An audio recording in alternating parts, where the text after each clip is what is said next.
Et nous allons parler de tennis, mais alors tennis avec une nouvelle qui n'est pas c'est pas une bonne nouvelle. Non, on peut pas se une dire, bonne nouvelle. Bonjour Thomas, pas une bonne nouvelle pour Roger Federer et les amoureux de tennis.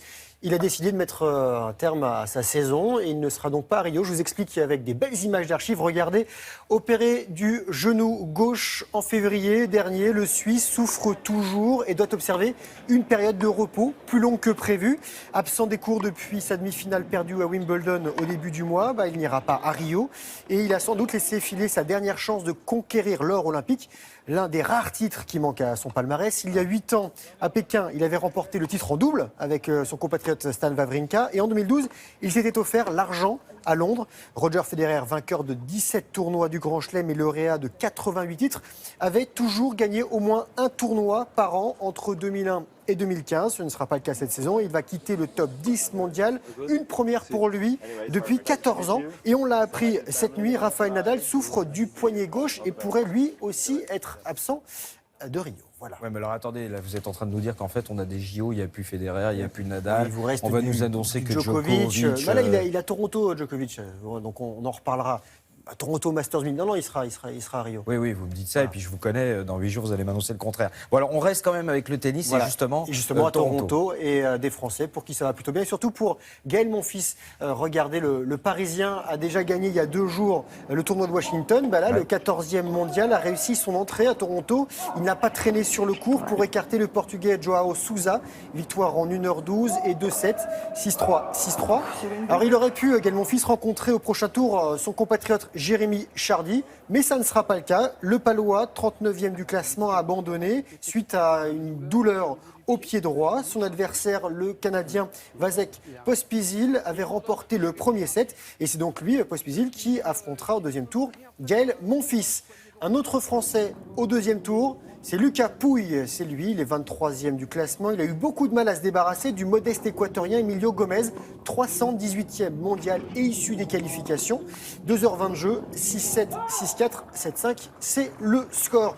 Et c'est fini pour l'Avignonnais Benoît Paire. Il est en bas de votre écran. Défaite express, 6-1, 6-3, battu par le Tchèque Radek Stepanek, 129e. Le Français, lui, pourtant mieux classé, il est 101 rangs devant. Alors, le Tour de France est bel et bien terminé. On en a fini avec le cyclisme. Mais non, vous pensiez en avoir terminé, mais non. Il y en a et vous savez, toujours. les cyclistes, ils sont sur les routes. Hein. Moi, je les vois, ils sont tous équipés. Donc, ils continuent encore à courir. Voilà. Et vous avez des nouvelles, justement, de cyclistes. Tour de Wallonie. Voilà, c'était la 4e étape. Regardez, avec une arrivée au sprint près de la frontière allemande.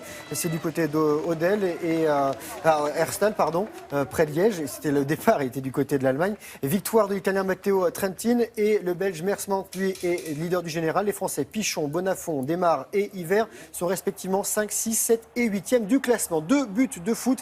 L'International Cup, ça se passe en Australie. Et la Juventus Turin a dominé Tottenham. But italien signé Dybala et Benatia. Et but anglais de Lamela. Prochain match des Turinois face à l'Atlético Madrid, vainqueur de la Ligue des Champions. Et pour terminer, on prend de la hauteur sur la tour Saint-Nicolas, 27 mètres au-dessus de l'eau, dans le port de La Rochelle, dans les Charentes-Maritimes.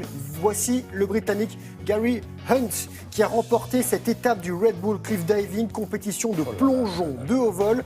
Unique étape en France. 70 000 spectateurs ont assisté au 3e sacre d'affilée en 6 éditions ici du Britannique. Le Français Cyril Oumechkan, lui, s'est classé 13e sur 14. Alors 27 mètres, c'est l'équivalent de 8 étages, 3 secondes de chute et il est arrivé dans l'eau à plus de 85 km/h. Et je vous ai inscrit, la prochaine étape est en Italie. Ouais. Donc vous êtes en 2e position. Et le problème, bien entendu, c'est pas le plongeon, c'est que la flotte est froide. C'est l'arrivée. Là, La Rochelle, ça la pique un petit peu. Mais sinon, ça va. Et d'ailleurs, c'est que ce sont des sportifs qui s'entraînent avec de la sophrologie. Ils répètent leurs mouvements comme ça dans la tête. Avant de l'exécuter. Exactement. Comme les skieurs. Voilà. Où vous avez l'impression que c'est facile, vous ne conseillez pas trop à la maison. 27 mètres, ça fait haut. Ça plaque un peu. Merci Grégoire.